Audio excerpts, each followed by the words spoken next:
Good morning everyone, कैसे हैं आप सब। आइए हम लोगों ने पिछला लेक्चर में टी.एच. मॉर्गन साहब का बहुत अच्छा कॉन्सेप्ट हमने देखा था, है ना। बहुत अच्छी तरीके से क्रॉस करके गैमेट बना के, है ना, हमने देख लिया था। और हम लोग प्लियोट्रॉपिक जीन, पॉलीजेनिक इनहेरिटेंस, सारी चीज़ हम लोग बहुत अच्छी तरीके से पढ़ चुके थे। सेक्स डिटर्मिनेशन में हमने पढ़ लिया था बहुत ईजी वे में, जो कि हमारी एनसीईआरटी बहुत लंबा चौड़ा बोले जा रही है, लेकिन उतना लंबा चौड़ा एक्चुअल में वो है नहीं। उसके बाद हम sex determination in honey bee जाते जाते लास्ट में हम लोग पढ़े थे। हम लोगों ने लास्ट में sex determination in honey bee में हम लोग जो क्या देखा था हम लोगों ने कि बच्चों जो एग है, कुछ पार्ट मैंने उसमें छोड़ दिया था एक दो चीज़ बताने के लिए, इसलिए मैं उसको आज यहाँ पे मेंशन कर रहा हूँ। इसमें सेक्स डिटर्मिनेशन या हनी बी में हम लोग जानते हैं कि इसमें जैसे कि एग है, ठीक है, एंड और जब स्पर्म इसमें फर्टिलाइज फ्यूज करेगा आके, तो ये एग दो कंडीशन में आ जाएगा। या तो ये एक फर्टिलाइज्ड एग हो जाएगा, फ्यूज कर जाएगा, जो कि 2n में कन्वर्ट हो जाएगा, या फिर ये अनफर्टिलाइज ही रहेगा, अनफर्टिलाइज्ड ही रहेगा, ठीक है, मतलब कि हैप्लॉइड ही रहेगा। हम लोग जानते हैं sex determination in honey bee को पढ़ाने से पहले मैंने आपको दो कॉन्सेप्ट दिया था कि हैप्लॉइड डिप्लॉइड वाला, हैप्लॉइड डिप्लॉइड वाला। और मैंने आपको यह भी बताया था कि जो इसका मेल होता है वो हैप्लॉइड होता है और जो इसके फीमेल होती है वो 2n डिप्लॉइड होती है, ठीक है। फिर मैंने आपको बोला था कि जो एग फर्टिलाइज हो जाएगा, जो फर्टिलाइज्ड एग है, उससे हमें एक वर्कर बीज और एक क्वीन बी, एक क्वीन बी जो कि साइज में बड़ी और एक वर्कर बी, दोनों देखने को मिलेगा। क्वीन बी को हम लोग क्वीन बी इसलिए बोलते हैं क्योंकि इसका साइज भी बड़ा होता है और ये बैठ के फीड करती है, इधर उधर नहीं जाती है। और वर्कर बीज जो है ये एज अ कैरियर रहती है, जो हमें चलते फिरते दिख जाती है। ये वर्कर बीज जो है बच्चों, ये स्टेराइल है। क्या है ये? स्टेराइल। स्टेराइल का मतलब जो फर्टिलाइज ना कर पाए, ठीक है। और ये क्वीन जो है ये क्या है? फर्टाइल है। समझ में आई बात? तो जब मैं आपको पढ़ा रहा था पहला लेक्चर, तो उसमें मैंने जब कहा था कि reproduction is the note the defining properties of living organisms, तो मैंने वहां पे आपको बताया था कि रिप्रोडक्शन हर लिविंग को करना चाहिए, लेकिन कुछ लिविंग ऑर्गेनिजम्स हैं जो लिविंग तो हैं बट वो रिप्रोडक्शन नहीं करते हैं, जैसे infertile human couples, mules, worker बीज, मैंने वहां पे आपको बताया था। तो वो यही है, ठीक है। नेक्स्ट, ये चीज हम पिछले क्लास में बहुत अच्छी तरीके से पढ़ चुके हैं। ये अनफर्टिलाइज एग जो है, इसमें होता है माइटोसिस। क्या होता है? माइटोसिस। माइटोसिस होने के बाद बनता है मेल बी। क्या बनता है? Male bee. अब मेरी बात बताइए, यहां पर फर्टिलाइजेशन नहीं हुआ, विदाउट फर्टिलाइजेशन मेल बी का प्रोडक्शन हुआ। क्या हम विदाउट फर्टिलाइजेशन जो ऑर्गेनिज्म प्रोड्यूस होते हैं उसको एक टर्म हम लोग बोलते हैं क्या? पार्थेनोजेनेसिस। पार्थेनोजेनेसिस। तो इसीलिए हम इसको बोलते हैं क्या? पार्थिनोट। क्या बोलते हैं? पार्थिनोट। तो पार्थिनोट मैं यहां पे बोल सकता हूं कि mail B are always parthenote, ठीक है। ये चीज मुझे बताना था, जो कि पिछले क्लास में मैंने नहीं बताया था, ठीक है। तो ये हम इसके बारे में पढ़ चुके हैं, sex determination in honey bee के बारे में। इसका साइज क्वीन बी का बड़ा होता है, इसका जो साइज है वो छोटा होता है, बिल्कुल मेल और फीमेल, ये स्टेराइल वाला यानी वर्कर बीज और मेल बी अप्रोक्सीमेटली दोनों के साइज सेम ही होते हैं, ठीक है। तो ये चीज हम पिछले क्लास में आपको बता चुके हैं। Now we are going to start mutation, very very important topic है ये, क्योंकि यहां से हर साल क्वेश्चंस आते हैं, हर साल यहां से क्वेश्चंस आना ही आना है, तो इसीलिए इसको पढ़ना बहुत जरूरी है।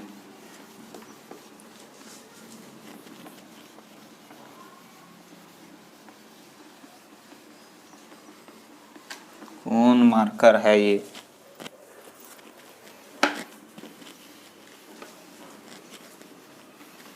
एक तो बोर्ड काला होता ही है, ऊपर से काला दिखाता है। लेकिन अब वो कम हो रहा है रिफ्लेक्शन। ठीक है, तो अब आइए हम स्टार्ट करने जा रहे हैं म्यूटेशन। क्या? म्यूटेशन वेरी वेरी इंपॉर्टेंट चीज है ये, इसको समझना बहुत जरूरी है। म्यूटेशन का मतलब होता है चेंज। म्यूटेशन का मतलब क्या होता है? चेंज। मैं आपको बोलता हूं कि जेनेटिक मटेरियल में कुछ भी चेंज हो जाए, डीएनए में कुछ भी चेंज हो जाए, तो इसी को हम क्या बोलते हैं? म्यूटेशन। XYZ कुछ भी ले लीजिए आप, अगर किसी भी कोडोन में, किसी भी नाइट्रोजन बेस पेयर में, किसी भी क्रोमोसोमल स्ट्रक्चर में चेंज आ गया, इसे ही हम क्या बोलते हैं? म्यूटेशन। तो एक छोटा सा मैं पहले आपको बता दूं, म्यूटेशन जो है इसके बारे में बताने वाले जो साइंटिस्ट हैं वो हैं ह्यूगो डेवोइस। ठीक है, इन्होंने म्यूटेशन की जो स्टडी की थी वो किस पर की थी? ओइनेथरा लमार्कियाना। ठीक है, इस पर इन्होंने स्टडी की थी। इसको हम लोग इवनिंग प्राइमरोज भी बोलते हैं। ठीक है, तो म्यूटेशन की अगर हम लोग डेफिनेशन देखें तो डेफिनेशन क्या होगा कि भाई sudden inheritable changes in gene, genetic material in DNA, है ना। तो वही चीजें मैं यहां पे बता रहा हूं कि sudden inheritable changes in genetic material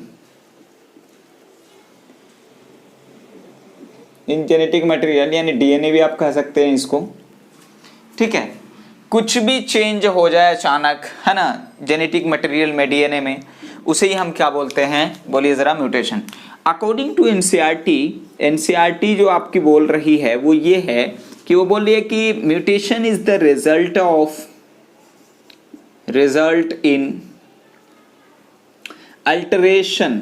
very very important, क्योंकि ये कभी कभी असर्शन रीजन में डायरेक्ट आ जाते हैं। Alteration in DNA sequence. ठीक है, डीएनए सीक्वेंस में जो कुछ चेंज आ जाता है एंड कॉन्सिक्वेंटली। ठीक है, उन्होंने एनसीईआरटी ने क्या कहा कि जो डीएनए है उसमें कुछ भी चेंज हो जाए, अल्टरेशन इन डीएनए सीक्वेंस, उसे ही हम क्या बोलते हैं? म्यूटेशन।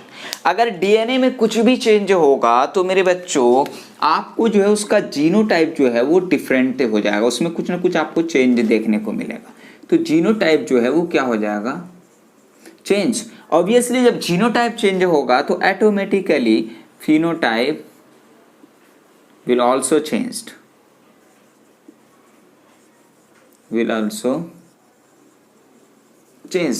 समझ में आए बात? जैसे मैं आपको सेंट्रल डोग्मा के बारे में तो नॉलेज है ही। सेंट्रल डोग्मा की अगर मैं बात करूं, सेंट्रल डोग्मा क्या है? जैसे डीएनए है, ठीक है, डीएनए से एमआरएनए का बनना, एमआरएनए से प्रोटीन का बनना, और प्रोटीन जो है वो एक्ट करेगा कैसा? एक्ट एज एंजाइम, और एक प्रोडक्शन करेगा, प्रोडक्ट बनाए। ये प्रोडक्ट की वजह से आपको कुछ न कुछ फिनोटाइप देखने को मिलेगा। एक्चुअल में ये जो डीएनए है, डीएनए से काम क्या लेते हैं हम? एक्चुअल में डीएनए जो है वो प्रोटीन बनाते हैं। क्या बनाते हैं? अमीनो एसिड से बहुत सारा। ठीक है, तो आइए हम लोग जरा देखते हैं कि म्यूटेशन जो है, म्यूटेशन वो कितने लेवल पर, किस किस तरह से म्यूटेशन हमें देखने को मिल सकता है। म्यूटेशन के बारे में अभी हमने क्या बता दिया? हुगो डेवरीज साइंटिस्ट, इन्होंने इसके बारे में बताया था, डिस्कवर किया था किस प्लांट में? ऑर्निथेरा लेमार्कियाना, है ना, इस प्लांट में उन्होंने देखा था। इनको हम लोग इवनिंग प्राइमरोज भी बोलते हैं। हमने बोला suddenly inheritable change in genetic material या in DNA result in alteration in DNA sequence. ऐसा कुछ होगा तो आपके जो जीनोटाइप्स हैं वो चेंज होंगे, उसकी वजह से फिनोटाइप भी अपीयर होगा आपको डिफरेंट। ठीक है, फिर मैंने आपको म्यूटेशन के बारे में, ये सेंट्रल डोग्मा के बारे में थोड़ा सा बताया। मैं अगर म्यूटेशन की बात करूं तो बच्चों म्यूटेशन जो है, इस म्यूटेशन में जो चेंज होगा दो लेवल पर आ सकता है। या फिर चेंज इन द नंबर या स्ट्रक्चर इन क्रोमोसोम, क्रोमोसोम के नंबर में स्ट्रक्चर में चेंज हो जाए, या फिर क्रोमोसोम के अंदर जो जेनेटिक मटेरियल जीन प्रेजेंट है उसमें कुछ ना कुछ चेंज आ जाए। तो जैसे मैं अगर म्यूटेशन की बात करूं तो म्यूटेशन में बोल सकता हूं कि एक जो होता है वो क्रोमोसोमल चेंज, क्रोमोसोमल म्यूटेशन, या फिर इसे ही हम बोलते हैं एबेरेशन, या फिर इसे ही हम बोलते हैं क्या, एबेरेशन म्यूटेशन यहाँ पे लिख दूं, और फिर एबनॉर्मलिटीज।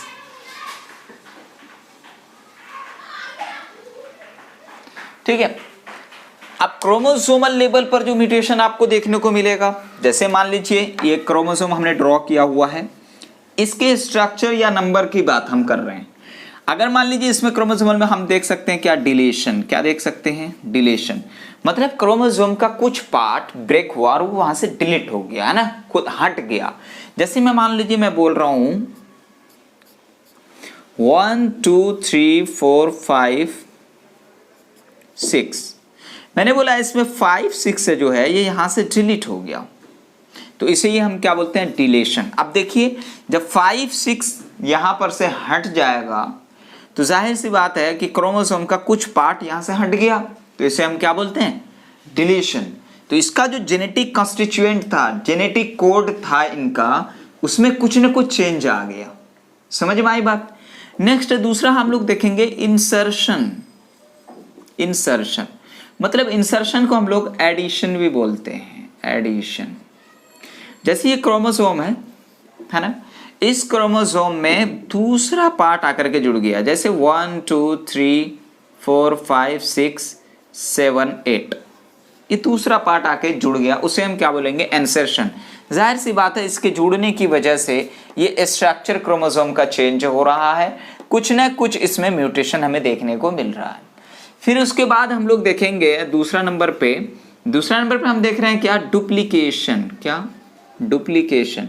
डुप्लीकेशन में होता क्या है कि ड्यूरिंग रेप्लिकेशन, नॉर्मली रेप्लिकेशन के दरमियान ही क्या होता है कि उसमें कुछ जो उसका कोड होता है वो क्या होता है, डबल हो जाता है। ठीक है। जैसे मैं आपको बताऊं ये क्रोमोसोम है, अभी क्रोमोसोम में 1 2 3 1 2 3, ठीक है। अब यहाँ पे ये 2 और 3 जो है, 2 और 3 अगेन यहाँ पर डुप्लीकेट कर गया, समझ में बात, 2 and 3। तो ड्यूरिंग रेप्लिकेशन हमें ये देखने को मिलता है, समझ में आई बात। नेक्स्ट आ जाएगा हमारा ट्रांसलोकेशन। क्या है नेक्स्ट, ट्रांसलोकेशन। ट्रांसलोकेशन में क्या होगा कि जैसे ये क्रोमोसोम है, ये क्रोमोसोम है, ठीक है, दोनों क्रोमोसोम है, दोनों होमोलोगस है, तो इसका कुछ पार्ट जैसे 1 2 3 4 5 6 1 2 3 4 5 6, इसका ये जो था 1 2, ये यहां से यहां ट्रांसलोकेट कर गया, 1 2, यहां देखिए यहां आ गया इसका कुछ पार्ट, समझ, इसको हम लोग ट्रांसलोकेशन बोलते हैं। ठीक है। तो इस टाइप का क्रोमोसोमल चेंजेस हमें देखने को मिल सकता है, क्रोमोसोमल म्यूटेशन हमें देखने को मिल सकता है कि क्रोमोसोम के स्ट्रक्चर में, है ना, क्रोमोसोम के नंबर में कुछ ना कुछ चेंज हमें देखने को मिल जाएगा। तो इतनी चीजें क्लियर है बच्चों। अब जो हम लोग पढ़ेंगे वो है थोड़ा सा क्या, यहां पे मैं इसको मिटाता हूं। अभी हम लोगों ने क्रोमोसोमल देख लिया, अब हम जीन म्यूटेशन देखेंगे। क्या देखेंगे, जीन म्यूटेशन। जीन म्यूटेशन की अगर मैं बात करूं बच्चों, जीन म्यूटेशन का मतलब ये हुआ, अभी तो हम लोग क्रोमोसोमल स्ट्रक्चर की बात कर रहे थे, है ना, उसके स्ट्रक्चर में। जीन म्यूटेशन में क्या होता है, change in nucleotide sequence of a gene. तो म्यूटेशन में जो हम अभी देखने वाले हैं वो जीन म्यूटेशन। क्या, जीन म्यूटेशन। जीन म्यूटेशन में हम लोग बोल सकते हैं change in nucleotide sequence of a gene. इस चीज को समझाने से पहले बच्चों मेरी बात समझे जरा। मैंने आपको बोला जैसे अगर मैं नाइट्रोजनस बेस की अगर मैं बात करूं, एक डीएनए हेलिक्स है, A C T G CCTA ETC कुछ भी ले लीजिए। तो ये हमारा जो होता है वो न्यूक्लियोटाइड सीक्वेंस है, इसके अंदर चेंज हो जाना। इसके अंदर भी हमें वही केस देखने को मिल सकता है, डिलीशन वाला, इंसर्शन वाला, एडिशन वाला। जैसे अगर मैं बात करूं, ये एक कोड है हमारा, ठीक है, एडेनिन साइटोसिन थायमिन, ठीक है, ये हमारा एक कोड है। सपोज दैट ये कोड जो होता है हमारा, एक कोड जो होता है वो रिस्पॉन्सिबल होता है अमीनो एसिड बनाने के लिए। समझ में आई बात? टोटल के टोटल कोड जो है वो 64 कोडॉन से हमारे पास होते हैं, 64 कोडॉन। 64 में से 61 जो होते हैं रिस्पॉन्सिबल होता है 20 टाइप के अमीनो एसिड प्रोडक्शन में, और 3 जो होते हैं, ये 3 जो होता है ये कोई काम का नहीं होता है, इसको नॉनसेंस हम लोग बोलते हैं, ये किसी काम का नहीं होता है। वो होता है UAA, GUA और UAC ऐसे होता है ना, तो वो किसी काम का हमारे नहीं होता। अब मैं पहला इसमें आपको बता दूं, पहला इसमें भी हो जाएगा जीन म्यूटेशन जो न्यूक्लियोटाइड के सीक्वेंस लेवल पर चेंज है, ठीक है। इसमें क्या हुआ, जैसे ये GC है, ये क्या हो गया, डिलीट हो गया। नेक्स्ट मैं यहाँ पे ड्रॉ करूं, मैंने बोला ACT है ना, ये पॉइंट मैंने खाली कर दिया CTA, तो यहाँ पर क्या हो गया, डिलीशन हो गया। तो न्यूक्लियोटाइड के सीक्वेंस में चेंज हो गया, तो जाहिर सी बात है जो प्रोटीन बनना था आगे चल के, अमीनो एसिड बनना था, वो नहीं बन पाएगा। समझ, इससे जो बनना था वो आगे नहीं बन पाएगा, इसमें कुछ ना कुछ कमी आ गई। समझ में आई बात? नेक्स्ट हमारा आ जाएगा सेम चीज इंसर्शन वाला, इंसर्शन वाला या फिर एडिशन वाला हम लोग प्रोसेस में। तो सेम ले लेते हैं अगर हम ACTGCCTA, इस केस में क्या होता है कि कुछ आके जुड़ जाएंगे। जैसे यहाँ पे ले लीजिए, मैंने ये पॉइंट दिखाया मतलब यहाँ पे मैंने जोड़ा, ये पॉइंट दिखाया मतलब यहाँ से मैंने डिलीट किया, ठीक है। तो यहाँ पे मैं मान लीजिए C मैंने जोड़ दिया। इस केस में आप देख रहे हैं इसके फिर सीक्वेंस में, न्यूक्लियोटाइड सीक्वेंस में फिर चेंज आ गया, आया कि नहीं आया? एक जीन के न्यूक्लियोटाइड सीक्वेंस में फिर चेंज आ गया, तो फिर ये अलग बिहेव करेगा। नेक्स्ट केस में हम लोग देख सकते हैं वो है सब्स्टिट्यूशन। क्या है? सब्स्टिट्यूशन। सब्स्टिट्यूशन का मतलब ये होता है कि replacement of one nitrogenous base pair by another nitrogenous base pair. मैं यहां पे बोल दूं सब्स्टिट्यूशन का थोड़ा सा definition, replacement of one nitrogenous base pair by another nitrogenous base pair. NBP का मतलब नाइट्रोजेनस बेस पेयर। एक नाइट्रोजेनस बेस पेयर दूसरे नाइट्रोजेनस बेस पेयर से क्या हो गया, रिप्लेस हो गया। जैसे मैं इसको अगर बताने की कोशिश करूं, सेम मैं अगर ले लेता हूं ACTGCCTA है ना, CC मैं ले लेता हूं। इस केस में होता क्या है कि जैसे यहाँ पे C है, यहाँ पे C है, वो चेंज हो गया किससे, G से। तो ऐसे जो कि न्यूक्लियोटाइड का सब्स्टिट्यूशन हो जाए, चेंज हो जाए दूसरे नाइट्रोजेनस बेस पेयर से, तो ये बहुत डेंजर डिजीज कॉज करवाती हैं ऐसे चेंजेस। वो है sickle cell anaemia. Sickle cell anaemia में भी हम लोग यही चीज पढ़ेंगे। समझ में आई बात? खैर, इसका एग्जाम्पल अभी हम लोग देखेंगे, सिकल सेल एनीमिया। तो अब ये भी हमने क्या बोला कि भाई जो जीन के लेवल पर म्यूटेशन होगा, जो न्यूक्लियोटाइड है, जो न्यूक्लियोटाइड का सीक्वेंस है उसमें चेंज हो जाएगा। जैसे मैंने बोला ACTGCCTA है, इस केस में मैंने बोला जैसे GC को मैंने यहाँ से डिलीट कर दिया, ये डिलेशन कहलाएगा। ये क्या कहलाएगा? डिलेशन कहलाएगा। और अगर मैं ऐड कर दिया, जैसे यहाँ पे अभी मैंने देखा ऐड किया, तो एडिशन कहलाएगा। चेंज दोनों टाइप में हो रहा है, यहाँ भी चेंज हो गया, यहाँ भी चेंज हो गया। और अगर सब्स्टिट्यूशन की बात करें तो एक नाइट्रोजनस बेस पेयर दूसरे नाइट्रोजन बेस पेयर से रिप्लेस्ड हो गया। यू कैन सी हियर, मैंने यहाँ पे पहला में लिखा था क्या, ACT, अब मैंने क्या लिख दिया, AGC, क्योंकि C जो है वो G से रिप्लेस कर गया। तो इस केस में भी वेरिएशंस, इस केस में भी कुछ न कुछ डिजीज हमें देखने को मिलना ही मिलना है। समझ में आई बात? तो खैर, ये तो था हमारा कुछ इंपॉर्टेंट कि म्यूटेशन जो होता है वो क्रोमोसोमल लेवल पर भी चेंज हो सकते हैं और जीन लेवल पर भी चेंज हो सकते हैं। इतनी चीजें क्लियर है। अब हम लोग देखेंगे जरा पॉइंट म्यूटेशन। पॉइंट म्यूटेशन क्या होता है वो चीज हम लोग देखेंगे, ठीक है। इसको मैं रफ कर दूं जरा। अब आ जाते हैं हम लोग पॉइंट म्यूटेशन पे। किस पे? Point mutation. पॉइंट म्यूटेशन की अगर हम बात करें तो पॉइंट म्यूटेशन को हम लोग मिस सेंस म्यूटेशन भी हम लोग, मिस सेंस पॉइंट म्यूटेशन भी हम लोग बोलते हैं, मिस सेंस पॉइंट म्यूटेशन। अब बच्चों मैं एक बात आपको यहां पे ये बताना चाह रहा हूं कि इसमें क्या होगा, सिंगल न्यूक्लियोटाइड के अंदर चेंज होगा। किसके अंदर? सिर्फ एक न्यूक्लियोटाइड के अंदर चेंज होगा। तो मैं छोटा सा डेफिनेशन लिख दूं यहां पे कि चेंज्ड या चेंजेस इन सिंगल न्यूक्लियोटाइड।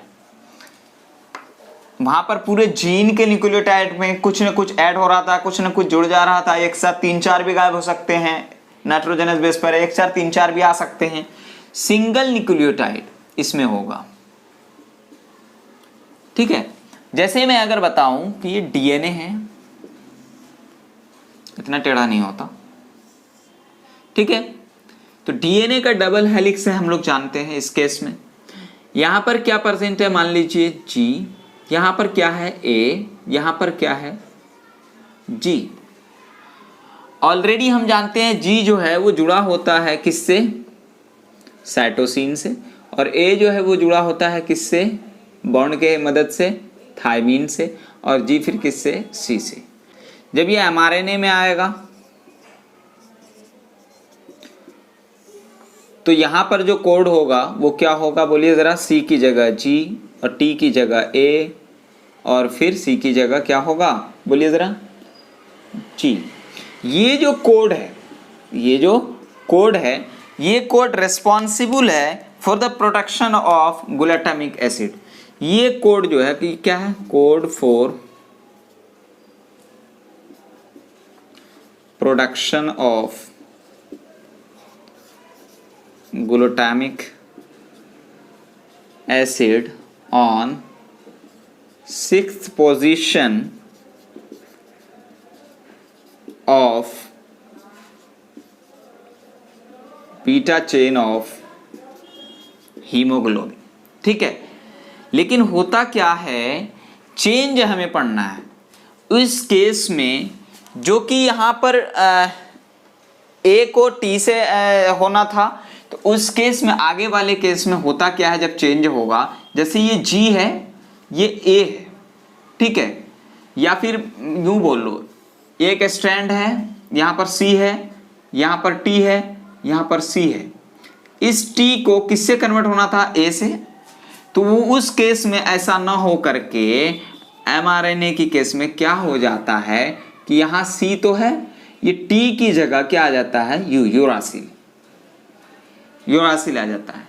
तो ये जो होता है ये रिस्पॉन्सिबल होता है। अब ये कोड जो है, ये कोड रिस्पॉन्सिबल है for the production of valine, production of valine. और ये वैलिन जो है वो डिफेक्टिव, मैं यहां पे लिख दूं डिफेक्टिव हीमोग्लोबिन। समझ में आई बात? अब इस केस में क्या होगा कि जो हमारे आरबीसी का जो शेप था वो क्या होगा, चेंज हो जाएगा। वो क्या होगा, चेंज हो जाएगा।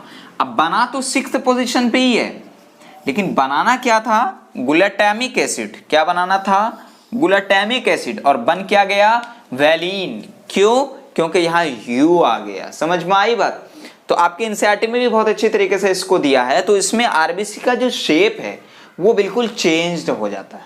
समझ में आई बात? तो इसका एग्जाम्पल जो है वो ये है sickle cell anaemia. Sickle cell anaemia, ठीक है। इस केस में क्या होता है कि इसका आरबीसी का शेप चेंज हो जाता है, ठीक है। तो इतनी चीजें समझ में आई। पॉइंट म्यूटेशन क्या हुआ, पॉइंट म्यूटेशन है क्या कि भाई एक पॉइंट पर सिर्फ चेंज होने की वजह से सारा निजाम दरहम बरहम हो गया।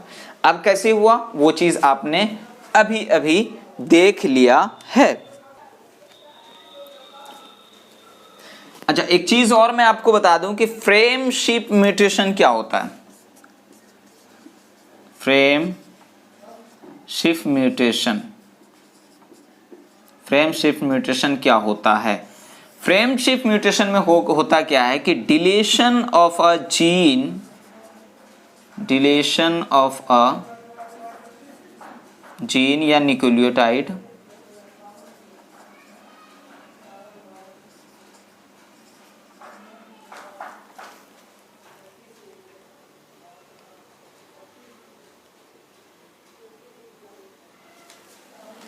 nucleotide that code for any protein। नाम से वाकिफ है भाई, फ्रेम शिफ्ट मतलब डिलीट हो गया, उसका फ्रेम चेंज हो गया, ठीक है, उसका शक्ल ही चेंज हो गया, उसे हम क्या बोलते हैं? Frame shift mutation, deletion of a gene nucleotide that code for any protein, ठीक है। अब नेक्स्ट हम लोग देखते हैं, अच्छा इसको हम लोग बोलते हैं क्या? मिस सेंस, है ना, पॉइंट म्यूटेशन। अब एक आ जाता है, वो है नॉन सेंस, क्या है? Non sense point mutation, non sense point mutation. Non sense point mutation की बात करें तो इसमें आ जाएंगे सिर्फ UAA, UGA और UAG, ठीक है। ये जो होते हैं, ये तीनों के तीनों जो होते हैं, ये नॉन सेंस पॉइंट म्यूटेशन है। नॉन सेंस पॉइंट म्यूटेशन का मतलब किसी भी अमीनो एसिड बनाने के लिए ये तीनों नॉन सेंस पॉइंट म्यूटेशन जो हैं वो कोड नहीं करते हैं, आपको डायरेक्ट याद रखना है UAA UAG। समझ में आई बात? तो ये तो था हमारा म्यूटेशन। पॉइंट म्यूटेशन क्या है कि भाई सिंगल न्यूक्लियोटाइड में चेंज, जैसे कि हमने यहाँ पे देखा था, समझ में आई बात? TA कन्वर्ट होना है, जो कि हकीकत में होता है तो ग्लूटामिक एसिड बनता है, ठीक रहता है, यही सीक्वेंस चलता रहता है। लेकिन यहाँ पे T को A से कन्वर्ट होना था, वो TA से ना कन्वर्ट होकर U से कन्वर्ट हो गया, एक पॉइंट पर थोड़ा सा भी न्यूक्लियोटाइड में चेंज आ गया, इसे हम पॉइंट म्यूटेशन बोलते हैं, जिसकी वजह से वैलिन का फॉर्मेशन हो गया। और ये वैलिन जो है वो डिफेक्टिव हीमोग्लोबिन है, जिसकी वजह से है तो पोजीशन 6 पर ही, अब ये डिजीज कॉज करेगा, कौन? सिकल सेल एनीमिया, यानी RBC का शेप चेंज हो जाता है इस केस में।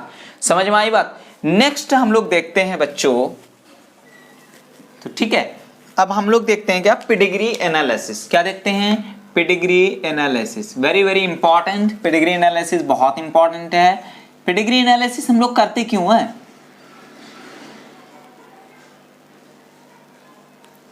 क्या जरूरत पड़ी पेडिग्री एनालिसिस की? हमें ये पता लगाना होता है कि जो जनरेशन है, जो एक जनरेशन से दूसरी जनरेशन है, तो उसमें डिजीज जो अचानक आ जाती हैं वो कहां से कैसे आती हैं, ठीक है। इस चीज का पता लगाने के लिए हमें पेडिग्री एनालिसिस पढ़ना ही पड़ेगा, ठीक है।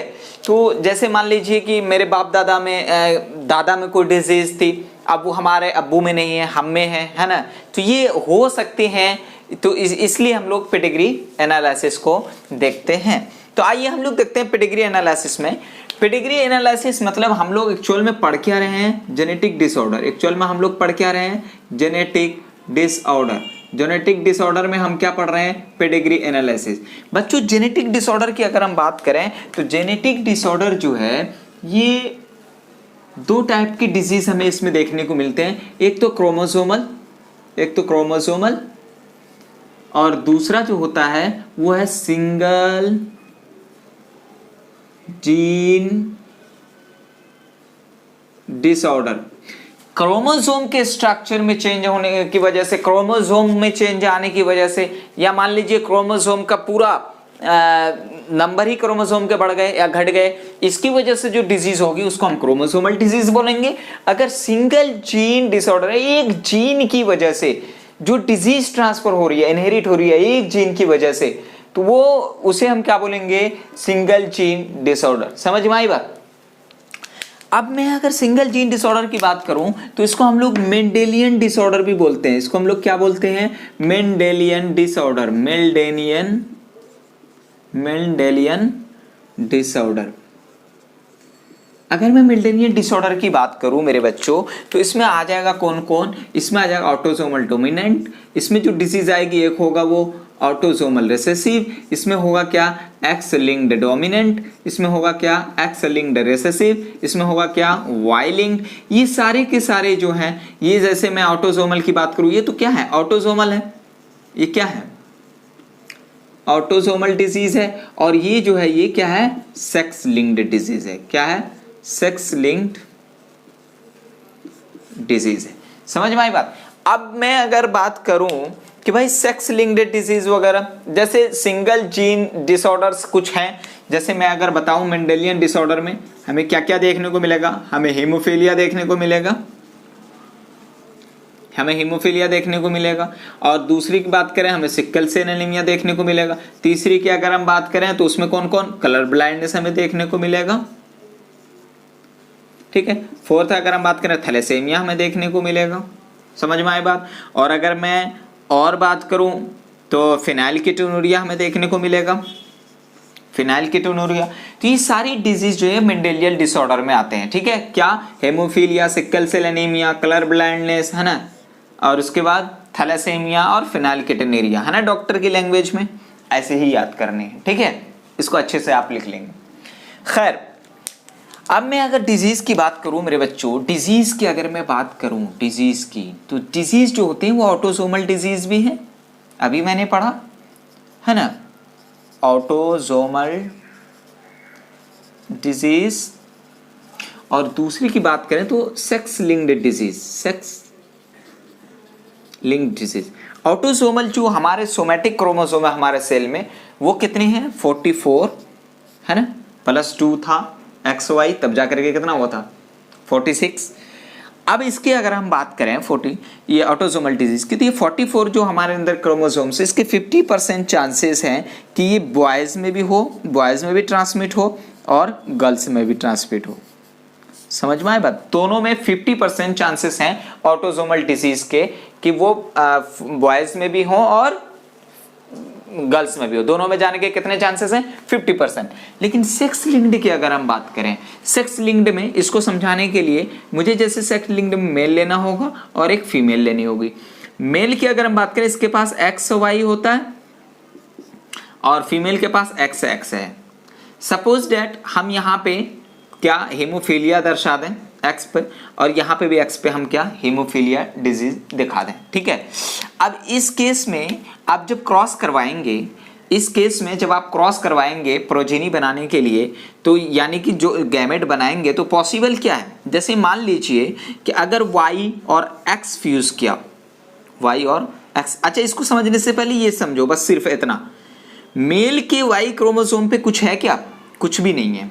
मेल के Y क्रोमोसोम पे कुछ भी नहीं है, तो इसीलिए हम लोग Y क्रोमोसोम को क्या बोलते हैं कि इसके पास बहुत नंबर कम नंबर के इसके डिजीज होते हैं इसके ऊपर में, ठीक है।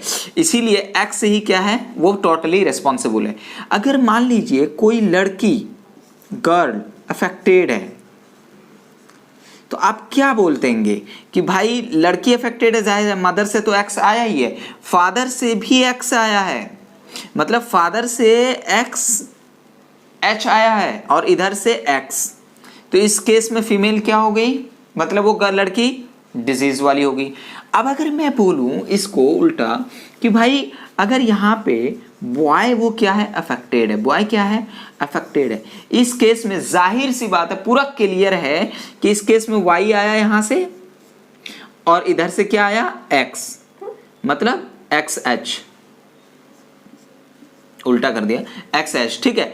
तो जाहिर सी बात है ये कौन है रिस्पॉन्सिबल इसके लिए, फीमेल रिस्पॉन्सिबल है। मतलब मेल जो है वो हमेशा X क्रोमोसोम ही लड़की के लिए देगा, तो जाहिर सी बात है XH चला जाएगा, उधर से X आ जाएगा, तो लड़की को हमेशा अफेक्टेड करने के लिए रिस्पॉन्सिबल कौन होगा, बोलिए जरा, मेल। अब जाहिर सी बात है Y कौन मेल देगा बॉयज के केस में, और X कौन फीमेल देगी, है ना। तो देखिए अगर लड़का यहाँ पे अफेक्टेड है तो उस केस में X कहाँ से आया, मदर से, और Y कहाँ से आया, फादर से, तो ये डिजीज है। तो हमेशा लड़का को अगर डिजीज है तो इसका रिस्पॉन्सिबिलिटी किस पे जाती है, बोलिए जरा, इसका जिम्मेदार कौन है, फीमेल। समझ में आई बात? तो जब भी लड़की डिजीज दिखेगी आपको, लड़की अगर आपको लड़की में डिसऑर्डर दिखेगी, आप समझ जाएंगे कि सेक्स लिंक्ड रेस में कि ये फादर का देन है। और जब भी लड़का आपको autosomal disease sex linked disease दिख गया तो आप समझ जाएंगे ये मदर का देन है। ठीक है, इतनी चीज क्लियर है? अगर इतनी चीज क्लियर है तो मैं आपको एक चीज और बता दूं मेरा बेटा कि डिजीज जो होता है ना, डिजीज, वो कुछ डिजीज जो है वो डोमिनेंट होते हैं और कुछ रेसेसिव होते हैं। समझ में आई बात? अगर आपको अभी तो मैंने आपको ऑटोसोमल के बारे में बता दिया और सेक्स लिंक्ड के बारे में बता दिया। ऑटोसोमल पता ये चला कि भाई 44 है, इसमें 50% चांस बॉयज में भी चला जाए, 50% गर्ल्स में भी जाएगा। ठीक है, लेकिन सेक्स में अभी मैंने सेक्स लिंक्ड में मुझे बता दिया कि अगर लड़की अफेक्टेड है तो जिम्मेदार कौन है भाई? फादर है। और अगर बॉय अफेक्टेड है तो जिम्मेदार कौन है भाई? मदर है। ये चीज क्लियर है? ठीक है, नेक्स्ट अगर मैं बात करूं कि मैं आपको कभी बोलूंगा, अभी बार बार बोलूंगा मैं, डोमिनेंट रिसेसिव, डोमिनेंट, मैं आपको बोलूंगा ऑटोसोमल डोमिनेंट, ऑटोसोमल रिसेसिव, तो इसका क्या मतलब होता है? तो मैं आपको बता दूं कि डोमिनेंट आप उसको बोल देंगे, जो पेडिग्री एनालिसिस अभी हम कराएंगे, आप डोमिनेंट उसको बोल देंगे जिसका हर जनरेशन में डिजीज हो। जैसे मान लीजिए एक डिजीज हमारे दादा में दिखा, हमारे पापा में भी दिखा और मुझ में भी दिखा, तीनों जनरेशन में क्या है? वो डिजीज आ गई, तो ये डिजीज को हम क्या बोलेंगे? Dominant disease. यानी कि इसमें कोई भी जनरेशन स्किप नहीं हुआ, नो इस generation skip, no generation skip. ठीक है, अगर अगर अगर जनरेशन गैप हो गया, दादा में था, पापा में नहीं था, मुझ में है, फिर मेरे बच्चे में नहीं है, मेरे पोता में है, तो इस केस को हम क्या बोलेंगे? रिसेसिव। मतलब जनरेशन स्किप, जनरेशन स्किप। तो जनरेशन स्किप हो गया मतलब रिसेसिव है, जनरेशन स्किप नहीं हुआ मतलब क्या है? बोलिए जरा, डोमिनेंट है। इतनी चीज क्लियर है? अब सेक्स लिंक्ड अभी मैंने बता दिया और ऑटोसोमल आपको बता दिया।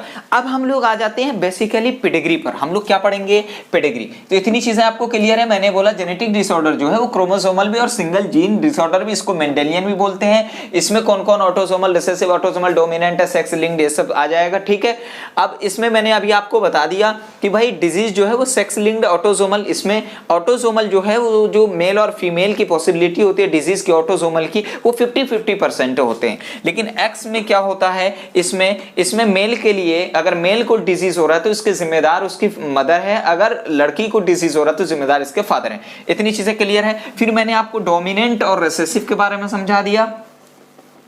नो, अब हम ये चीज डिस्कस करने जा रहे हैं, क्या? बोलिए जरा मेरा बेटा, बोल। अब हम जो डिस्कस करने जा रहे हैं वो है पेडिग्री एनालिसिस, और बहुत अच्छी तरीके से पेडिग्री एनालिसिस हमें पढ़ने हैं। ठीक है, पेडिग्री एनालिसिस को पढ़ने से पहले कुछ सिंबल्स हमें, भाई क्यों करते हैं हम ये, क्यों करते हैं बोलिए जरा, पेडिग्री एनालिसिस हम क्यों करते हैं? कोई भी बता दो,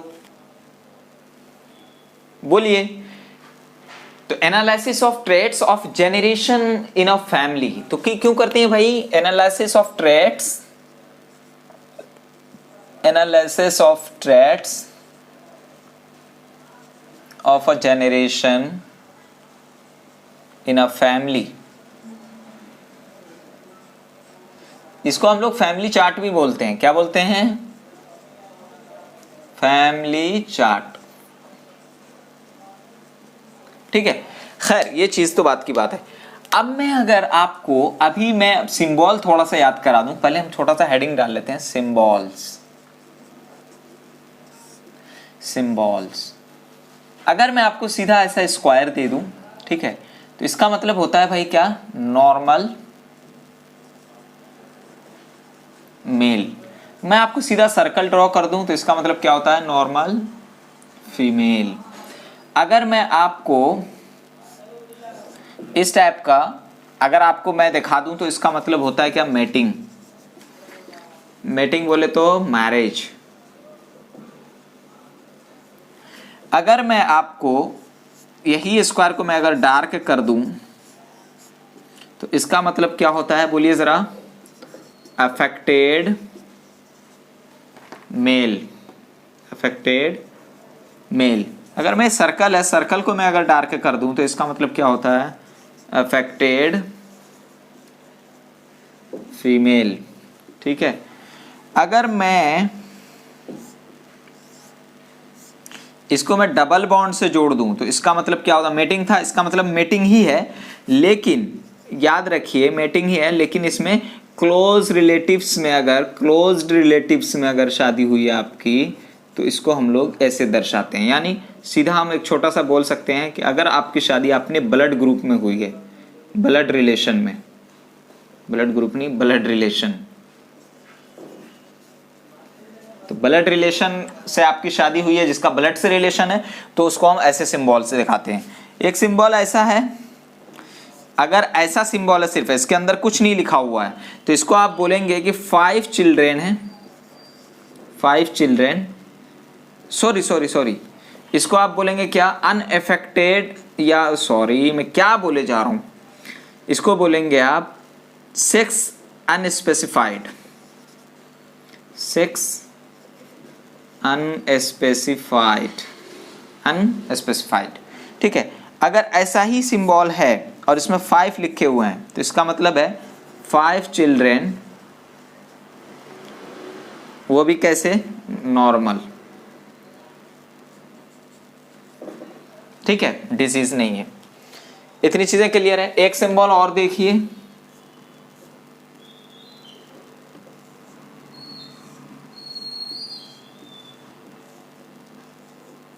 इसका मतलब है पेरेंट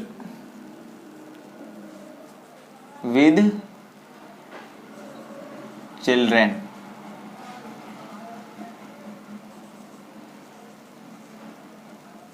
अगर ये डार्क हो जाएगा तो पेरेंट विद अफेक्टेड चिल्ड्रेन।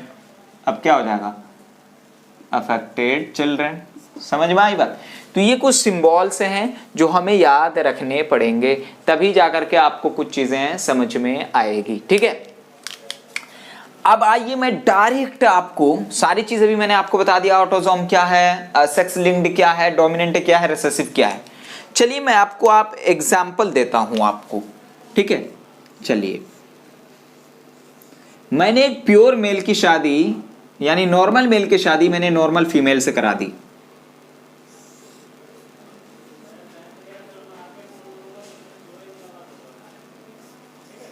ठीक है, ये हमें जनरेशन फर्स्ट देखने को मिला। ठीक है, फिर मैंने इसकी शादी मान लो एक नॉर्मल मेल से करा दी।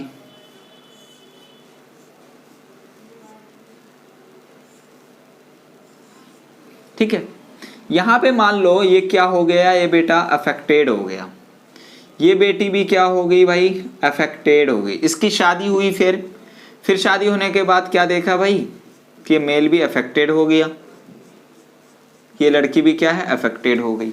समझ में आई बात। मान लिया, वैसे आपको देख के पता चल जाएगा आज ये करने के बाद। हमने क्या देखा कि मेरा बेटा कि ये जो हमारा जनरेशन फर्स्ट है, ये हमारा जनरेशन 2 है, ये हमारा जनरेशन 3 है। जनरेशन फर्स्ट जो है हमारा जनरेशन फर्स्ट, इसमें हमने देखा कि अनइफेक्टेड मेल है, फीमेल दोनों अनइफेक्टेड है। लेकिन उसकी जो जनरेशन फर्स्ट में थी उसमें एक लड़का उसका अफेक्टेड हो गया और एक लड़की भी कैसी होगी, अफेक्टेड हो गई। समझ में आई बात। अब दूसरी उस लड़की की जो मैंने शादी की, अफेक्टेड लड़की की, उसके एक लड़का अफेक्टेड हो गए और उसके बाद एक लड़की उसकी अफेक्टेड हो गई। इस केस में इधर आइए, आपको मैंने क्या बोला कि आपको पहला काम देखना है ऑटोसोमल है कि नहीं है, दूसरा देखना है सेक्स लिंक्ड है कि नहीं है, तीसरा देखना डोमिनेंट है कि रिसेसिव है। तो इस केस में हमने बोला जनरेशन फर्स्ट में कोई डिजीज नहीं है। तो मुझे बताइए जनरेशन सेकंड में डिजीज है क्या 50% लड़का भी 50% लड़की भी डिजीज है।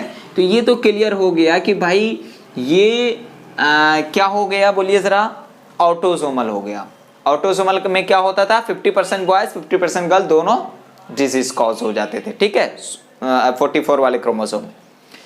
अब फिर इसकी शादी इससे हुई तो आपने जनरेशन 3 में क्या देखा कि 50% ये 50% ये दोनों के दोनों। तो अब आप जो कंक्लूजन लिखेंगे वो कंक्लूजन क्या लिखेंगे, बोलिए जरा। जनरेशन गैप है और उसके बाद 50% 50% है, तो आप क्या बोल देंगे सीधा कि भाई ये जो है ये ऑटोसोमल है और जनरेशन गैप है तो रिसेसिव है। वाह, एक क्वेश्चन आपका सही हो गया। दूसरा, मान लीजिए सपोज डैट इस केस में, चलिए मैं मान लेता हूं ये जो लड़की है, ये लड़की अब अफेक्टेड नहीं है, ठीक है, और यहां पर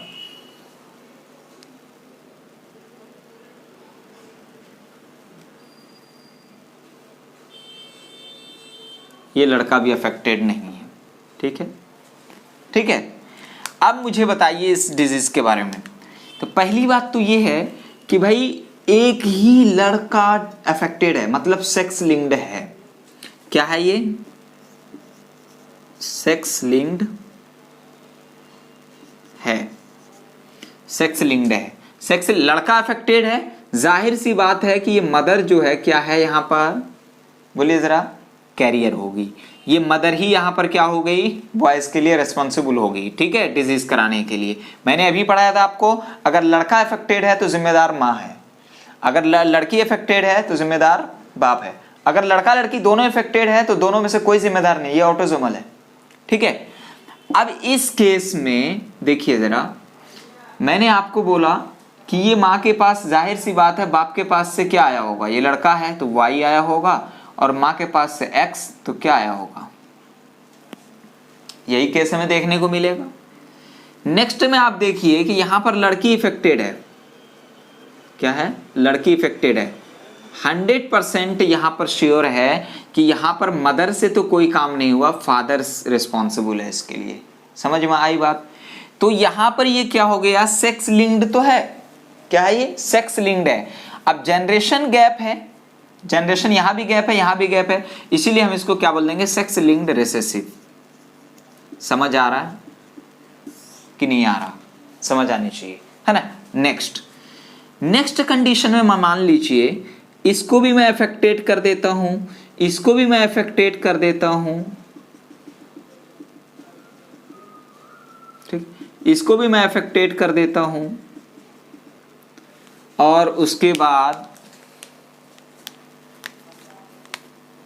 यहां मदर भी अफेक्टेड कर देता हूं मैं, कुछ भी, इसको भी मैं अफेक्टेड कर देता हूं, लो सब अफेक्टेड, सब बीमारी वाले हो गए, ठीक है।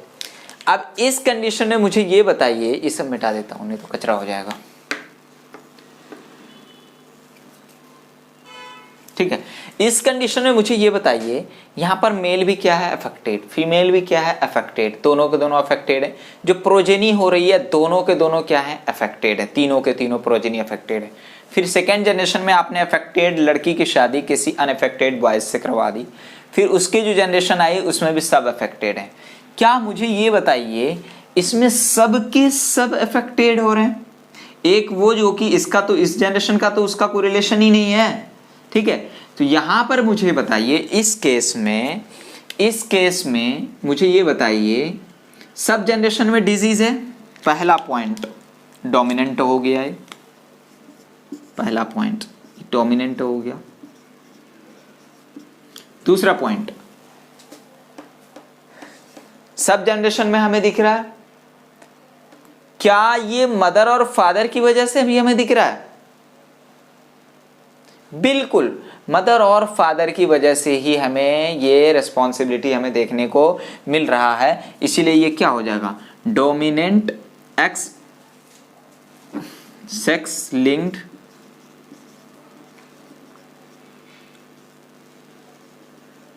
डोमिनेंट। अब बच्चों एक काम आपको ये करना है कि आपके जो एनसीईआरटी में पेडिग्री एनालिसिस जो ऑटोसोमल रिसेसिव भी दिया हुआ है, ऑटोसोमल डोमिनेंट भी दिया हुआ है, ठीक है, दोनों दिया हुआ है, उसको आप थोड़ा सा आप समझेंगे, है ना। मैंने आपको क्या क्या चीज आपको बता दिया है, मैंने आपको ये बताया है कि बच्चों आपको ये करना है कि कुछ नहीं करना, आपको बस एक सिंपल सा काम ये करना है कि आपको पहला पॉइंट आपको ये देखना है कि भाई डोमिनेंट है कि रिसेसिव है। डोमिनेंट पहचानने के लिए जनरेशन 1 भी डिजीज होने चाहिए, 2 में भी होने चाहिए, 3 में भी होने चाहिए, 4 में भी होने चाहिए, जितने में है उतने में होने चाहिए, तो ये हमारा डोमिनेंट हो जाएगा। अगर किसी में भी डिजीज नहीं है मतलब थर्ड में, तो ये हमारा रिसेसिव हो जाएगा। फिर उसके बाद हमें ये देखने हैं क्या 50% बॉयज को है, 50% गर्ल्स को है, ये देखना है हमें। अगर ये केस हमें मिल गया तो हम समझ जाएंगे कि भाई ये ऑटोसोमल है, या सिर्फ 100% बॉयज ही डिसीज हो रही है, बॉयज को ही, हम 100% ये जान जाएंगे कि ये सेक्स लिंक्ड है। क्या है ये? सेक्स लिंक्ड है। समझे? या तो बॉयज को है तो ये इसकी जिम्मेदार कौन है? मदर। इतनी चीजें क्लियर है। तो ये तो था हमारा क्या, बोलिए जरा। तो इसीलिए कुछ पॉइंट मैं लिखा रहा हूं, लिख लीजिए थोड़ा सा। वो ये है, लिखिए, when male and female affected without any generation gap या जनरेशन स्किप, तो क्या लिखा? Male and female affected without any generation skip, तो क्या हो जाएगा? बोलिए जरा। Autosomal dominant. समझ में आया बात? Next, when male and female affected with generation gapping, generation का गैप है तो क्या हो जाएगा? ऑटोसोमल रिसेसिव। ठीक है। Next, when only male affected, male सिर्फ अफेक्टेड है, विदाउट एनी गैपिंग जनरेशन, तो क्या हो जाएगा? Sex link dominant. रिस्पॉन्सिबल कौन होगी भाई? मेल ही अफेक्टेड है तो फीमेल। ठीक है। तो सेम इसका उल्टा हो जाएगा, उल्टा भी लिख सकते हैं आप कि when female affected with generation gapping, तो रिसेसिव वाला कंसेप्ट हो जाएगा। ठीक है। तो खैर आप यहां पर ये सारी चीजें समझ गए होंगे। तो खैर हमें ये लग रहा है कि वीडियो काफी लंबा हो रहा है, इसीलिए मैं अब जो है वो डिजीज जो हमें पढ़ाने हीमोफीलिया उसको मैं थोड़ा सा मेंशन करूंगा पहले, उसके बाद फिर मैं आपको समझाऊंगा। ठीक है। मेंटल रिटार्डेशन हमें देखने को मिलता है। खैर हीमोफीलिया कुछ डिजीज है ना, जो अभी अभी मैंने आपको बताया था मेंडेलियन डिसऑर्डर में से, है ना। जैसे सिकल सेल एनीमिया हम लोग पढ़ चुके हैं। सिकल सेल एनीमिया जो आरबीसी सेल का शेप था वो गलत हो गया था, क्योंकि टी की जगह ए नहीं आकर के क्या दूसरा कोड यू आ गया था, है ना। अभी हम पढ़ चुके हैं। हीमोफीलिया की अगर हम बात करें तो जैसे मान लीजिए स्मॉल कट किया हमने, वहां पे ब्लीडिंग रुक ही नहीं रहा, दूसरे का फौरन रुक गया, हमारा रुक ही नहीं रहा, तो इसे हम बोलते हैं हीमोफीलिया। ये डिजीज को दर्शाता है क्या? हीमोफीलिया। तो ये नॉन स्टॉप ब्लीडिंग होता है हीमोफीलिया में, और ये सेक्स लिंक्ड रिसेसिव डिजीज है। सेक्स लिंक्ड रिसेसिव डिजीज है।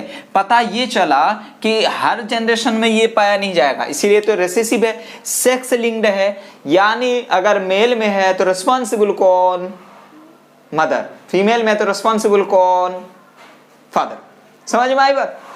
अब हर डिजीज को आप बता सकते हैं। नेक्स्ट आ जी, अनअफेक्टेड कैरियर जो होती है इसकी फीमेल, अनअफेक्टेड कैरियर जो है फीमेल, वो कुछ मेल प्रोजेनी को क्या करती है? अफेक्ट कर देती है ना। इसीलिए मैंने क्या बोला? Sex linked recessive disease. Sex linked का मतलब यूं समझिए क्लियर कि एक पेरेंट्स में से एक कोई, या माता या पिता, कोई भी अगले प्रोजेनी में मेल या फीमेल के लिए अगर रिस्पॉन्सिबल है, डिजीज कॉजिंग की रिस्पॉन्सिबिलिटी है उसकी, तो यूं समझ जाइए कि वो क्या हो जाएगा? बोलिए जरा। Sex linked disease.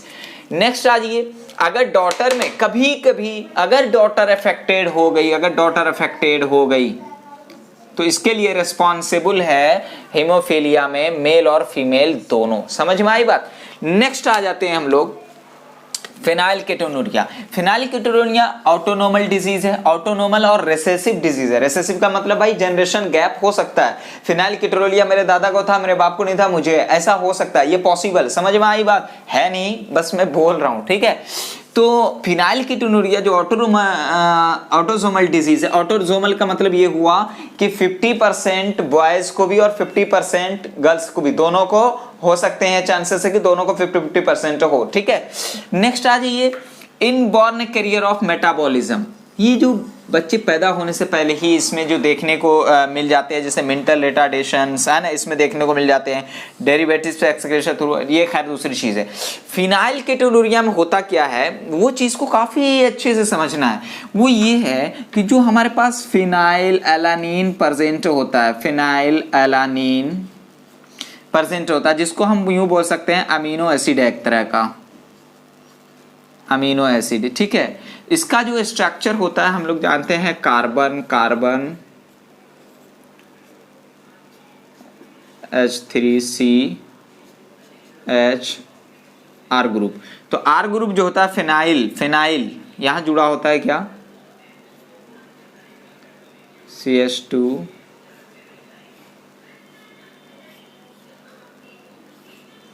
क्या जुड़ा हुआ है, फिनाइल। ठीक है, इस केस में ये फिनाइल जो है ये असल में इसको कन्वर्ट होना था किसमें, टायरोसिन में।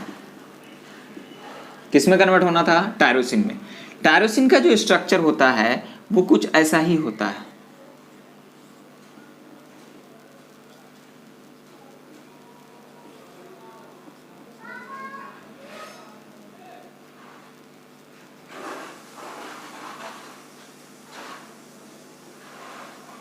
टायरोसिन में होता क्या है, बस एक चीज का फर्क होता है, यहां पे OH होता है। ठीक है, हाइड्रोक्सी ग्रुप यहां पे जुड़ा होता है।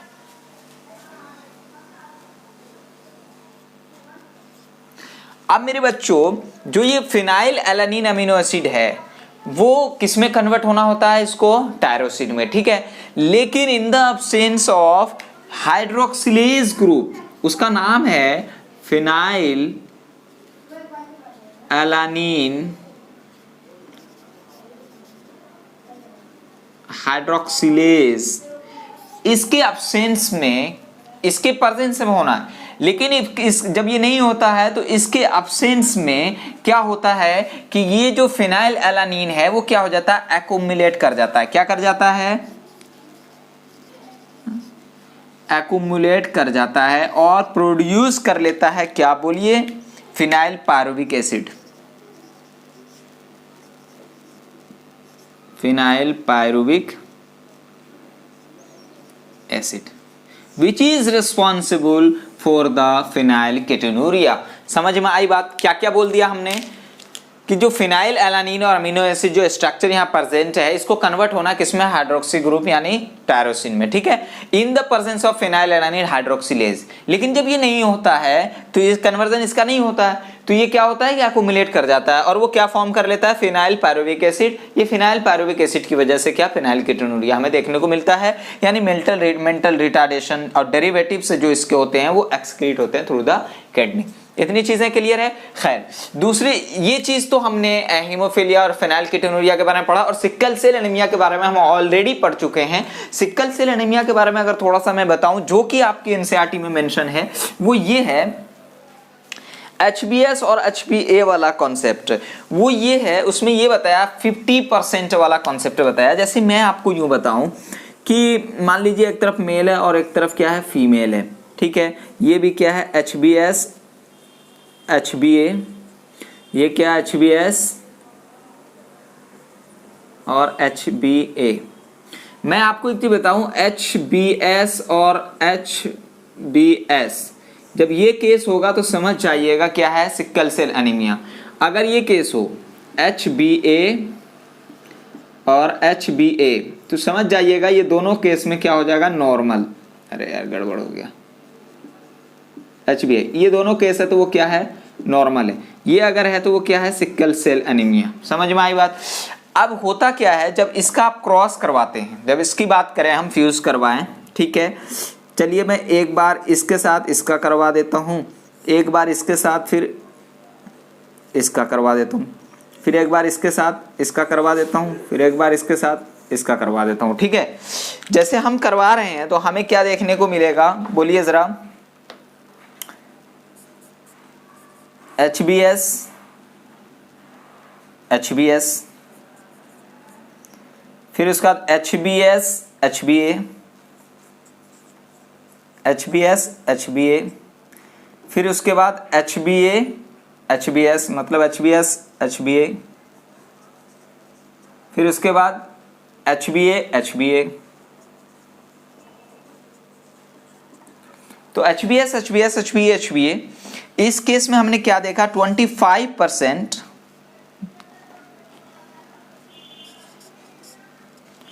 क्या है, सिक्कल सेल एनीमिया, 25% क्या है भाई,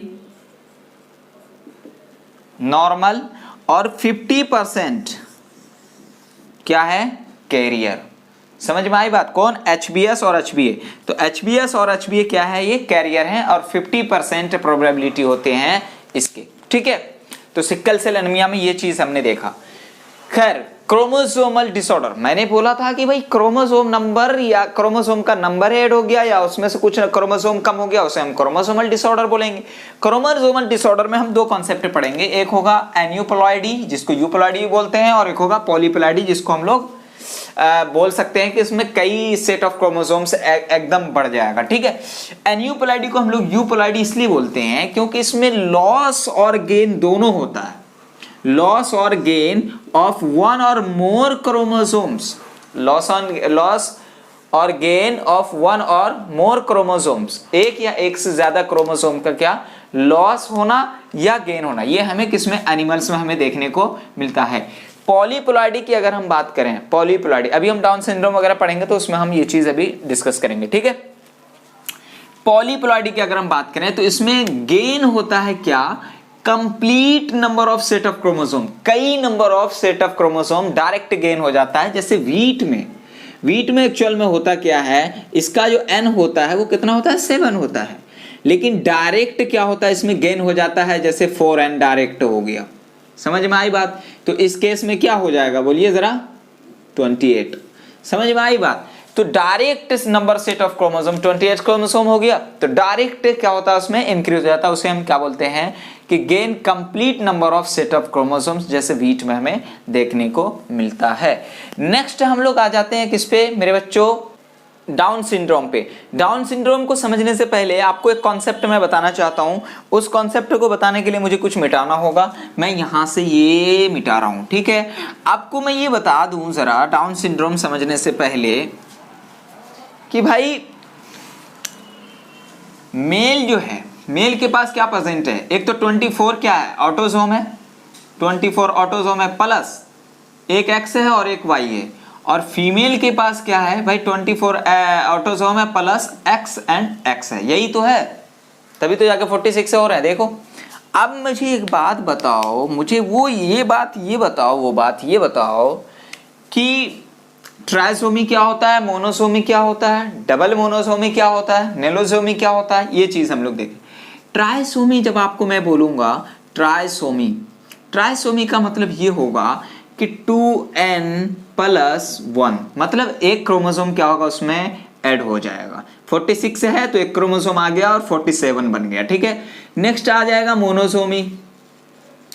मोनोसोमी जब मैं आपको बताऊंगा तो इस केस में क्या होगा कि जो 2n है इसमें से एक कम हो जाएगा, अगर 46 है तो एक कम हो गया, यानी 45 ही बचे हैं क्रोमोसोम, ठीक है। और अगर मैं डबल मोनोसोमी अगर मैं आपको बोलूं तो डबल मोनोसोमी में क्या होता है, एक बार में एक क्रोमोसोम घट गया, फिर दूसरे बार में फिर एक क्रोमोसोम घट गया। समझ में आया बात, तो इसको हम क्या बोलेंगे, डबल मोनोसोमी। और नेलोसोमी की अगर हम बात करें तो इस केस में क्या होता है कि 2n-2 डायरेक्ट 2 नंबर क्रोमोसोम घट जाता है, ठीक है। डाउन सिंड्रोम में होता क्या है, एक साइंटिस्ट आए थे, उनका नाम था लैंगडन डाउन, 1866 में जो डाउन सिंड्रोम इन्होंने डिस्कवर किया था, ठीक है। ये डाउन सिंड्रोम इसी के नाम पर है, ठीक है, डाउन है ना, डाउन सिंड्रोम, लैंगडन डाउन, इन्होंने 1806 में डिस्कवर किया था। इन्होंने क्या देखा था कि जो क्रोमोसोम नंबर 21 है, 21 क्रोमोसोम पर, उस पर क्या हो रहा है, ट्राइसोमी,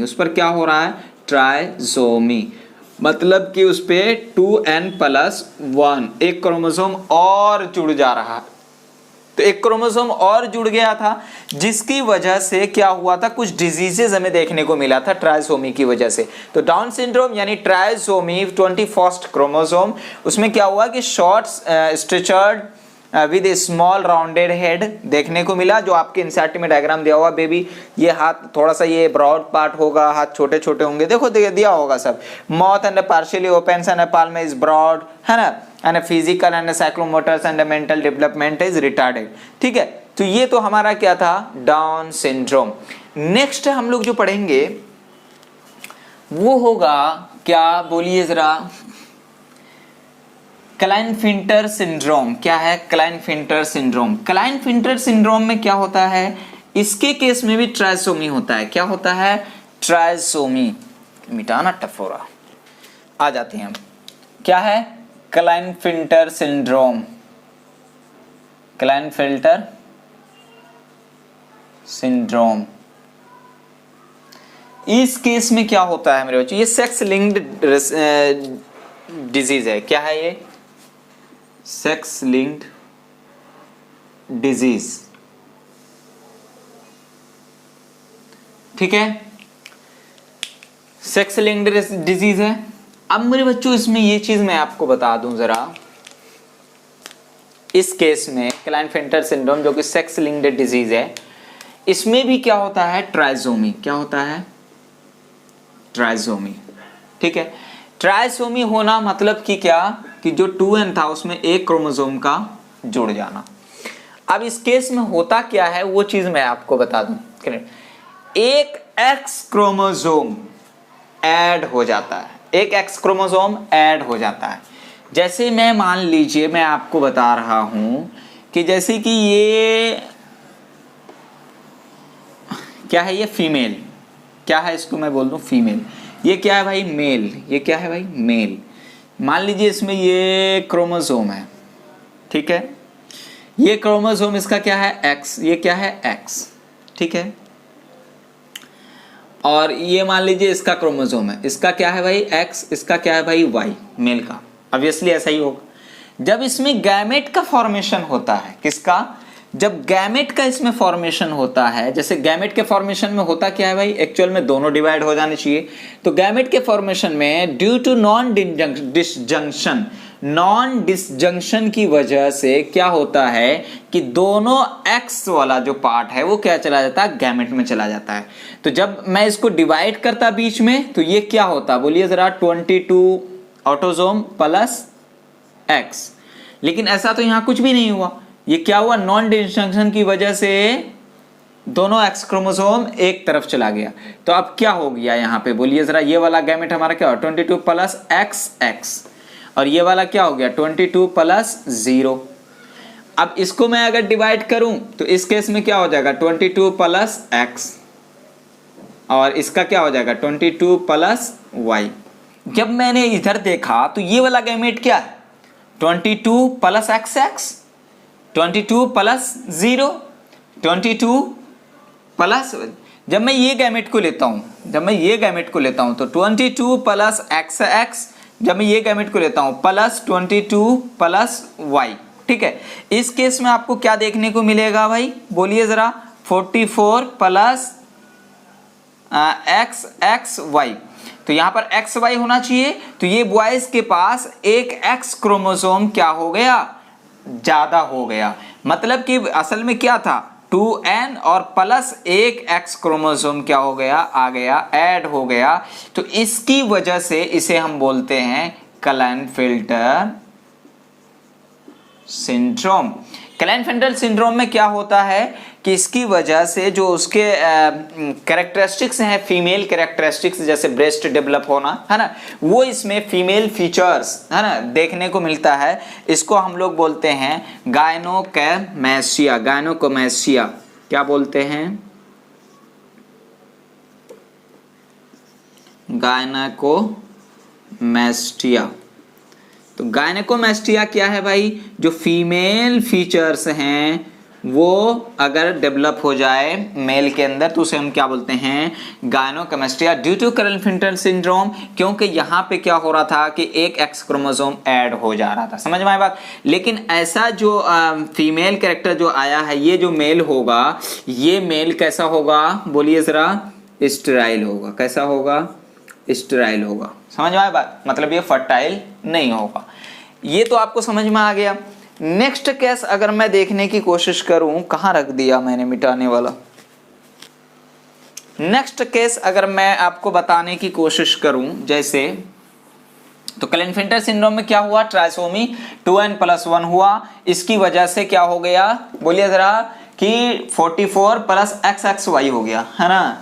तो इस केस में क्या हुआ, फीमेल फीचर्स उसमें कुछ देखने को मिल गया, जिसको हम लोग गायनेकोमेस्टिया बोलते हैं, ठीक है। नेक्स्ट हम लोग आ जाते हैं भाई, दूसरा है हमारा क्या, बोलिए जरा, टर्नर सिंड्रोम। टर्नर सिंड्रोम, तो टर्नर सिंड्रोम में देखने को क्या मिलता है कि इसमें क्या हो जाता है, बोलिए जरा, मोनोसोमी। क्या हो जाता है? 2n-1 मोनोसोमी हो जाता है इसमें, मोनोसोमी। मोनोसोमी का मतलब 2n-1, जो क्रोमोसोम था उससे भी कम। तो इस केस में जैसे मैं इसको ले लूं, ठीक है, इस केस में मैंने ले लिया 22+0, है ना, वो अब यहां पे मैंने ले लिया क्या, +22+x। अब फीमेल के केस में ये जो देखने को हमें मिला वो है 44+x0। तो यहां पे एक x क्रोमोसोम क्या हुआ भाई, कम हो गया। तो वही तो हुआ 2n-1, ठीक है, मोनोसोमी हो गया। इसकी वजह से जो वो फीमेल होगी, वो जो फीमेल होगी उसके जो सेक्सुअल, सेकेंडरी सेक्सुअल कैरेक्टर्स हैं वो ज्यादा डेवलप नहीं होंगे उसके अंदर। और ऐसी फीमेल भी क्या होती हैं, स्टेराइल होती हैं, और इसमें ओवेरी जो होती है वो रुडिमेंट्री टाइप की प्रेजेंट होती हैं, और इसको हम लोग क्या बोलते हैं, स्टेराइल, मतलब ये भी इनफर्टाइल होती हैं, ठीक है। तो हम लोगों ने क्लेनफेल्टर सिंड्रोम में क्या देखा, ट्राइसोमी हुआ, मतलब एडिशन, 1 कॉपी ऑफ क्रोमोसोम, एक क्रोमोसोम ऐड हो गया, ठीक है। इस केस में हमने बोला था फीचर्स थोड़ा चेंज हो गया क्योंकि ब्रेस्ट आ गया मेल में, जो कि आना नहीं था। दूसरा, टर्नर सिंड्रोम में 2n- मोनोसोमी हो गया। इसी केस में जैसे कि मैंने अभी आपको बताया था कि at the time of gamete formation जो कि एक्स क्रोमोसोम सेपरेट होना था, due to non deduction of chromosome, क्या होता है, क्रोमोसोम एक साथ सेपरेट हो जाता है। तो फिर जाकर के क्या हमें देखने को मिलता है कि एक कॉपी क्रोमोसोम का ऐड हो जाता है। तो इसे हम क्या बोलते हैं, बोलिए जरा, कि एडिशन हो गया यहाँ पे, यानी ट्राइसोमी हो गया, समझ में आया। तो उसकी वजह से हमें डिजीज देखने को मिलता है क्लेनफेल्टर। और अगर मोनोसोमी हो जाए, कम हो जाए, तो उसको क्या बोलते हैं, बोलिए जरा, उसको हम लोग बोलते हैं टर्नर सिंड्रोम। तो ठीक है मेरे बच्चों, आज हमारा जेनेटिक्स का 5th चैप्टर जो था हमारा क्लास 12 का, प्रिंसिपल ऑफ इनहेरिटेंस, यहाँ पे कंप्लीट होता है। अब जितनी चीज मैंने आपको पढ़ा दिया है, ये चीज ऐसे कंसेप्ट क्लियर होने वाले नहीं है। मैंने जितना पढ़ा दिया है इतना ठीक है, इतना आप याद रखेंगे। दूसरी बात, इसके आप क्वेश्चंस लगाना शुरू करें, सारे के सारे। पेडिग्री पर जब तक आप 4-5 क्वेश्चन नहीं लगाओगे, आपके कॉन्सेप्ट क्लियर नहीं होंगे। याद क्या क्या रखने हैं, मैं आपको एक शॉर्ट फॉर्म में मैं आपको बताता चलूं। आपको सबसे पहले म्यूटेशन में याद ये रखना है कि जो जेनेटिक मटेरियल में चेंज होगा कुछ भी, तो उससे जीनोटाइप चेंज हो जाएगा, जिसकी वजह से फिनोटाइप भी चेंज हो जाएगा। समझ में आई बात। नेक्स्ट चीज आपको ये याद रखनी है कि जो फिनोटाइप चेंज हो रहा था वो क्यों हो रहा था, क्योंकि डीएनए के जो डीएनए का कोडिंग था, सीक्वेंस था, उसमें कुछ ना कुछ अल्टरेशन हो जा रहा था, समझे। म्यूटेशन क्रोमोसोम की वजह से भी हो सकता है, ऐड हो गया कुछ पार्ट डिलीट हो गया, कुछ पार्ट इंसर्शन हो गया, और या तो क्रोमोसोम थोड़ा सा टूट के कहीं और चला गया। ये सारी चीजें इसकी हो सकती हैं, ठीक है। फिर जीन लेवल पे भी हो सकता है भाई कि जो नाइट्रोजन बेस पेयर है वो वहां से गायब हो जाए, अचानक वो वहां पे ऐड हो जाए, या फिर वो रिप्लेस्ड हो जाए। समझ में आई बात, जो समरी में बता रहा हूं लास्ट में। तो इस टाइप के हो सकते हैं। पॉइंट म्यूटेशन क्या होता है, जिसको हम लोगों ने मिस सेंस पॉइंट म्यूटेशन बोला था, कि जो ग्लूटामिक एसिड हमें 6th position of beta chain of haemoglobin पर हमें बनाना था, उसमें टी रिप्लेस होना था किससे, यू से, क्योंकि ये ए से, क्योंकि थायमीन एडेनिन से जुड़ता है ऑलवेज, लेकिन वो थायमीन कन्वर्ट हो जाता था किसमें, बोलिए जरा, यू में। तो उसकी वजह से हमें सिकल सेल एनीमिया में देखने को मिला था। रिमेंबर इट, याद रखना है इसको, ठीक है। दूसरी चीज फिर हमने देखा कि ये चीज हमने देख लिया। उसके बाद हम आ गए थोड़ा सा नॉन सेंस कोडिंग पर, जो कि UAA, UGA, UAG, ये तीनों है। ये किसी भी टाइप का कोडॉन का फॉर्मेशन नहीं करते, किसी भी टाइप का ये कोड जो होता है किसी भी टाइप का अमीनो एसिड का फॉर्मेशन नहीं करता है, ठीक है। उसके बाद हम जेनेटिक डिसऑर्डर पर आ गए।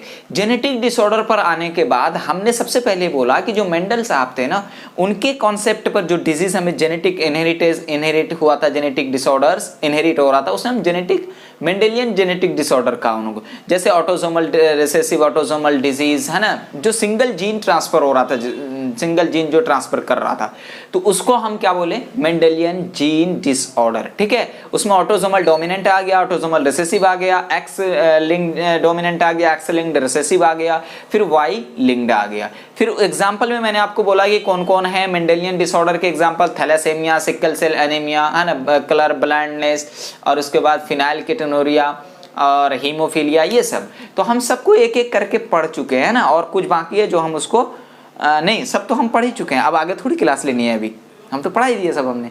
ठीक है, तो उसके बाद हमने सारे डिजीज के बारे में पढ़ा, है ना। उसके बाद हमने पेडिग्री के बारे में देखा। पेडिग्री है क्या भाई, एक तरह का ये फैमिली चार्ट है, आप पता लगा सकते हैं जनरेशन की गैपिंग, है ना, डिजीज विजीज सारी चीज से आप पता लगा सकते हैं।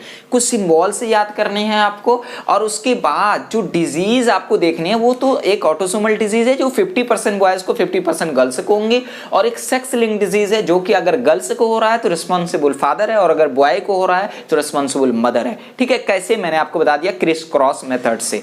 फिर उसके बाद बहुत ध्यान से सुनिएगा, मैं जितनी चीज आपको पढ़ाया मैंने वो शॉर्ट में मैं बताने जा रहा हूं। ठीक है, फिर उसके बाद हमने एक पेडिग्री चार्ट बनाया। पेडिग्री चार्ट में मैंने आपको बोला कि आपको ये ढूंढना है कि डोमिनेंट है कि रिसेसिव, मैंने तरीका बता दिया। अगर जनरेशन गैप नहीं है तो डोमिनेंट है, अगर जनरेशन गैप है तो रिसेसिव है। Wow, very good. और अगर सिर्फ दोनों मेल और फीमेल दोनों अफेक्टेड हो रहे हैं तो ऑटोसोमल है, सिर्फ मेल हो रहा है फादर मदर की वजह से तो वो कहना सेक्स लिंक्ड है। वाह, वेरी गुड। तो इस टाइप से आप बता सकते हैं। तो अनएफेक्टेड जो होते हैं पेरेंट्स, वो कैरियर भी हो सकते हैं अफेक्टेड फीमेल मेल के लिए। ठीक है, तो ये चीजें आप थोड़ा सा याद रखेंगे। क्लियर। हीमोफीलिया पे आया हम। हीमोफीलिया के बारे में हमने बताया कि थोड़ा सा कट हो गया, ब्लड जो है वो बहता चला गया, है ना।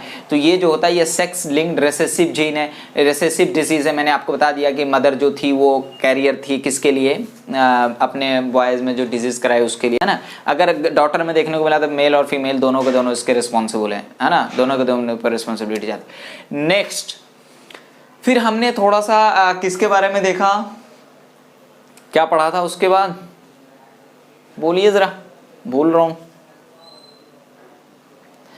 तो हमने जब हम सिकल सेल हीमोफीलिया जब हमने पढ़ा दिया, उसके बाद हम सिकल सेल एनीमिया पर आए, है ना, नहीं फिनाइलकेटोनुरिया पर। फिनाइलकेटोनुरिया की हमने बात की। फिनाइलकेटोनुरिया में एक्चुअल में होता क्या है, जो कि इनबॉर्न बेबी मेटाबॉलिज्म इसमें देखने को मिलता है कि भाई जो बेबी था ना, जो कि पैदा होने से पहले ही उसके ब्रेन में मेंटल रिटार्डेशन वगैरह जो हमें अब देखने को मिलता है, कुछ चेंज हो जाता है। उसमें होता क्या है कि फिनाइल एलानिन एक्यूमुलेट कर जाता है, जिसकी वजह से वो कन्वर्ट हो जाता है कि इसमें फिनाइन पायरुविक एसिड में, तो जिसकी वजह से वो मेंटल रिटार्डेशन हमें उसमें देखने को मिलता है। ठीक है, उसको होना क्या था, उसको होना था टायरोसिन में कन्वर्ट, जो कि हाइड्रोक्सिलेज ग्रुप है, उसमें फिनाइल एलानिन हाइड्रोक्सिलेज के प्रेजेंस में, ये एंजाइम के प्रेजेंस में वहां जाना था, लेकिन नहीं था तो वो एक्यूमुलेट करके फिनाइल पायरुविक एसिड बना लिया था। ठीक है, फिर उसके बाद हमने थोड़ा सा सिकल सेल एनीमिया के बारे में अभी आपको बता दिया कि भाई HBS जो होता है ये डिजीज है। HBS जो ये क्या है, तो मैंने दोनों को क्या किया, HBS को क्रॉस करवाया, मेल और फीमेल लिया था। फिर आपने देखा कि भाई 50% इसके चांसेस हैं, प्रोबेबिलिटी है ट्रांसफर होने के। क्लियर है, इतनी चीजें आपने देख लिया। फिर उसके बाद हम आ गए डाउन सिंड्रोम पर। डाउन सिंड्रोम है क्या, तो डाउन सिंड्रोम है क्या, नहीं तो इस पर आ गए क्रोमोसोमल डिसऑर्डर पर। अनियोपोलाइडी पॉलीपोलाइडी क्या होता है, अनियोपोलाइडी यूपोलाइडी उसको बोलते हैं, लॉस और गेन वन और मोर क्या होता था, लॉस और गेन वन और मोर एक्स क्रोमोसोम। ठीक है, जो क्रोमोसोम था वो कुछ तो लॉस हो गया, कुछ गेन हो गया, जैसे कि भी हम इसमें देख रहे हैं, उसको हम लोग अनियोपोलाइडी या फिर यूपोलाइडी बोलते हैं। ठीक है, फिर इस केस में हमने क्या देखा पॉलीपोलाइडी में कि भाई gain complete number of set of chromosomes, जैसे वीट में हमने देखा था डायरेक्ट हो रहा था, ट्राइसोमी मोनोसोमी हमने देखा। उसके बाद हम टर्नल सिंड्रोम, कैलेन-फिंटर सिंड्रोम, टर्नल में हमने देखा ट्राइसोमी हो रहा था, कैलेन-फिंटर हमने देखा क्या मोनोसोमी हो रहा था। तो खैर ये सारी चीजें आपको याद होगी होंगी। चलिए तो ठीक है, हम लोग फिर मिलते हैं नेक्स्ट लेक्चर में एक नए चैप्टर के साथ। Okay bye.